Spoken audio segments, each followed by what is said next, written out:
going on, guys? Welcome back to an episode of Fishing with Flair. Today I'm going to be going over my top 3 favorite ways to rig a worm. And today we're using the Gary Yamamoto 7.75 inch cut tail worm featured in this month's Lucky Tackle Box. So here we go. The first way I like to rig it is called a Neko rig. And what it is, it's a weighted wacky rig. You use a nail weight in the head and you use an O-ring and you rig it just like that. And what it does is it allows the worm to fish vertical and you drag it horizontal.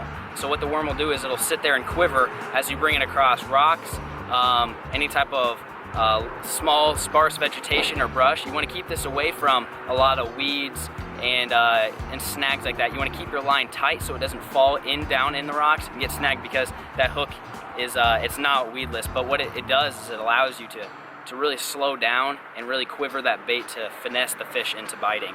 And I like to pair that up with a Castaway. This is a drop shot special rod, 6 foot, 10 inch. It's a medium light rod. It's got a nice soft tip, but enough backbone to really set the hook into a big fish, because this is a big worm to fish. I like that on a 3000 size spinning reel and 15-pound braid with a fluorocarbon leader. The second way I like to rig this worm is on a shaky head. And what I like the shaky head for is throwing around weeds, rocks, and laydowns. What I like it for is to feel the bottom.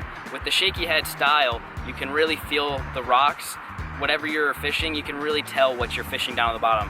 How big the rocks are, how many rocks are down there, how big the rock pile is. You really get a good feel for the bottom, and it's also weedless, so you can throw it in laydowns, brush piles, anything like that. It's a really versatile way to throw this lure, and it gives it just a little bit different look than your traditional Texas rig. And I like to throw that again on the same rod. This is a 6 foot, 10 inch Castaway Skeleton V2 drop shot rod, and pair that up with either 2500 or 3000 size spinning reel and 15-pound braid with the fluorocarbon leader.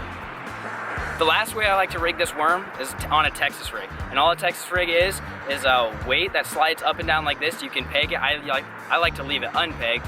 And I have a 4/0 EWG hook, and I have that paired up with a Castaway Skeleton V2 series mag medium heavy. It's 7 foot 2 inch. So it's long enough to make long casts, but it's also short enough to make short flips and pitches in tight cover.